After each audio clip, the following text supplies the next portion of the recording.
From out of the stars, a beacon of light beckons humanity forward, bringing a message of scientific understanding, creative expression, and exemplifying love in action.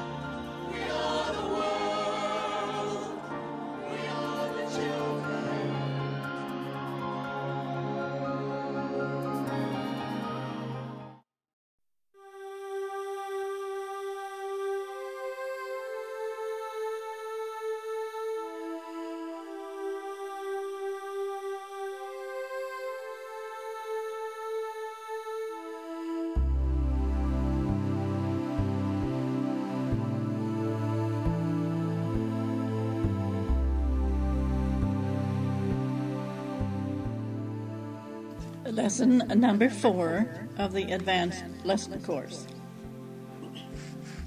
In the previous lessons, we entered into various discussions which presented to you certain general creative principles which involved the formation of universes, galaxies, stars, suns, atoms, and so forth. Let us now enter into a discussion of creation which is much more pertinent to you in a personal way. For you, like all mankind, have followed this same pathway of creative evolution, which has been only partially comprehended. This evolution has also been mistakenly called reincarnation in certain vague and undetermined Eastern philosophies. There are many stories and versions of the creation of man being currently circulated. Some in religious beliefs, others in the more scientific fields of general anthropology. More than 800 million Christians are quite familiar with the Garden of Eden story of creation, which is found in the book of Genesis in the Bible. It is incomprehensible that perhaps several hundred millions of these Christians accept this story in its complete literal form. It is evident that this story contains very obvious disparities and contradictions which are quite apparent to anyone who has not been mesmerized by his fanatical religious beliefs. The date of this supposed creation has been definitely established by certain well-known historical religious figures as having taken place at 4002 B.C. And one of these church expressionists went so far as to establish the exact week, day, and hour of creation. In complete contradiction to this fantastic and ridiculous supposition, the science of anthropology points out various skeletal remains, skulls and bones, fragments, etc., which definitely establishes from their point of view the evolution or creation of man as starting more than 1,000,000 years ago.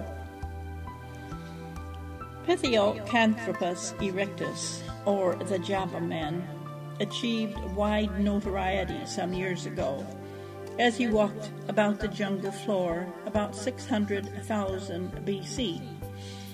Others, such as the Zintz skull found in Africa, dates back about 1,000,000 years BC. In the Garden of Eden story, some attempts have been made to justify its very apparent disparities and contradictions. However, this story does not refer to the creation of man, but actually refers to the beginning of the Lemurian age. The serpent, symbolizing the sine wave, bringing to the spiritual man and woman born into the more material world the various transpositions of life, which, as we have explained to you, are all carried by these sine wave energies.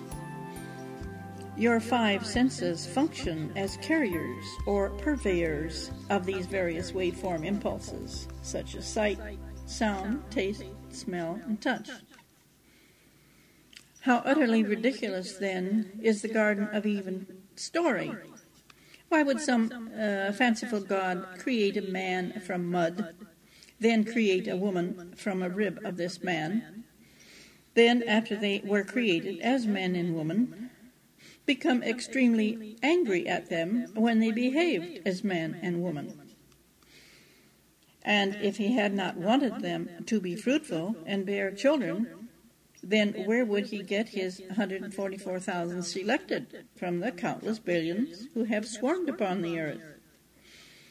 And why would a god intelligent enough to create a man from mud and a woman from a rib be content with 144,000 people?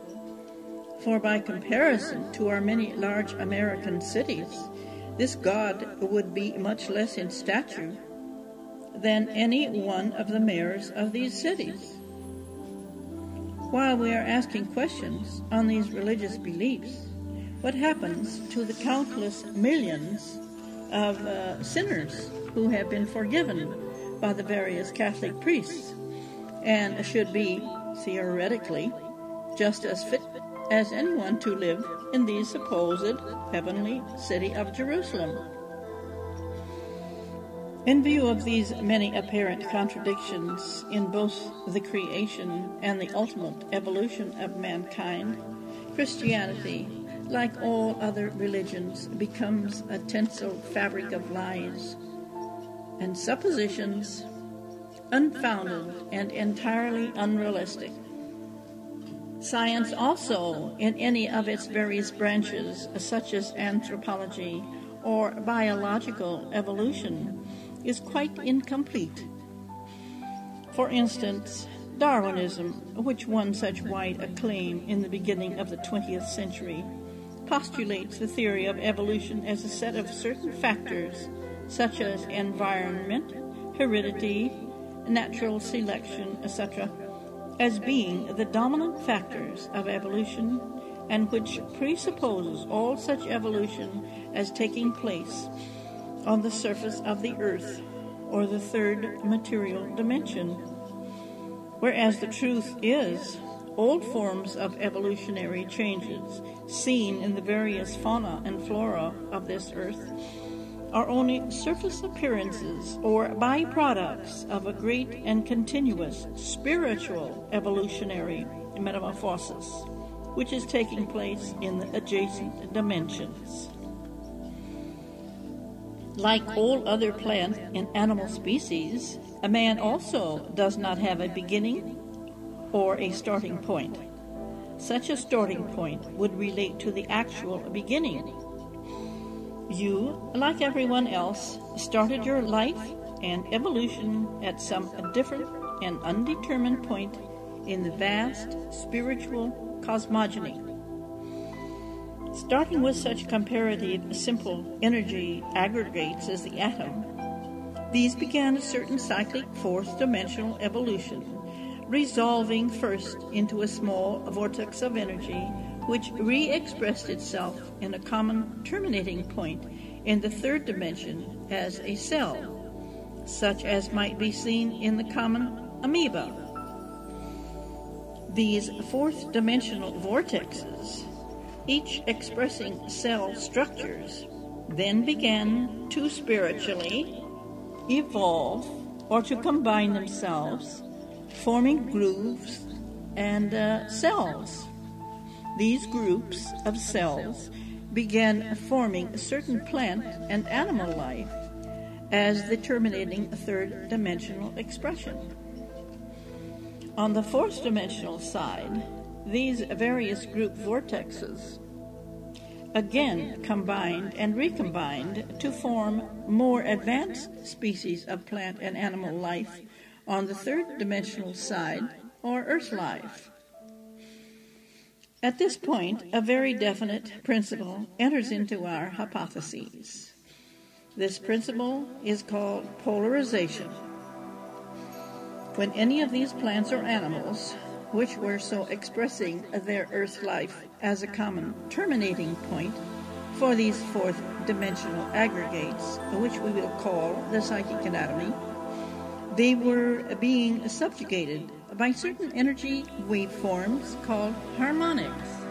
These harmonic waveforms oscillated into the psychic anatomies and caused certain changes to take place in the waveform groupings of the vortex. Certain other fourth-dimensional harmonics were thus recreated and oscillated into other nearby unrelated vortexes, causing in turn another set of harmonic regenerations. This regeneration process, created with these various harmonic waveforms, so generated a new and different set of vortexes, which were drawn into or firmly attached to the respective psychic anatomies from whence this regeneration sprang.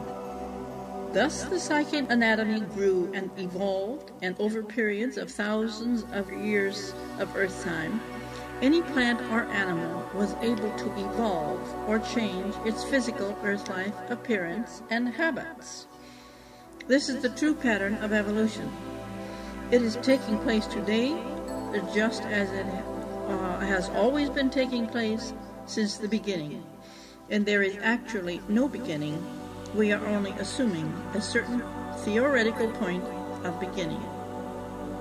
This then is your pattern of evolution from some undetermined point in the infinite cosmogony as a simple vortex of energy where you began to create and recreate yourself in numerous Earth-life forms.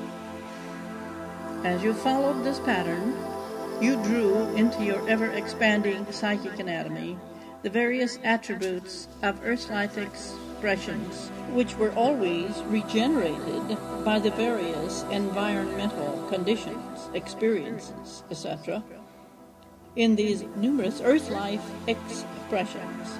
Thus, your psychic anatomy learned how to create and recreate certain Earth-life physical bodies, which could eat, breathe, run, climb, etc., do all the other countless thousands of things associated with various Earth-life dispensations.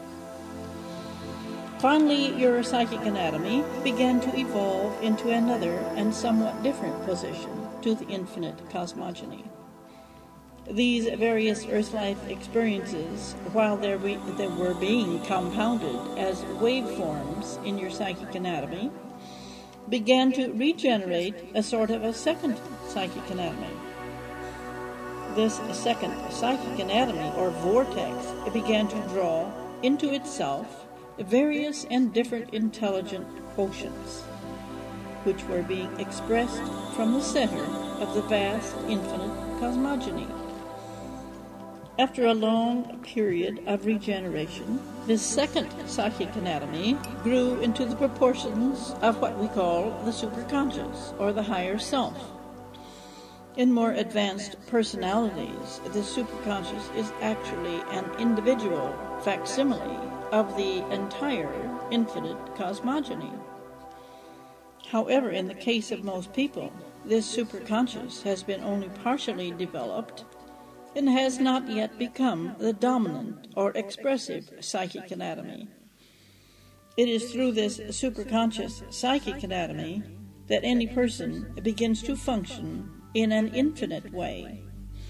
This is what Jesus referred to as finding the kingdom of heaven within.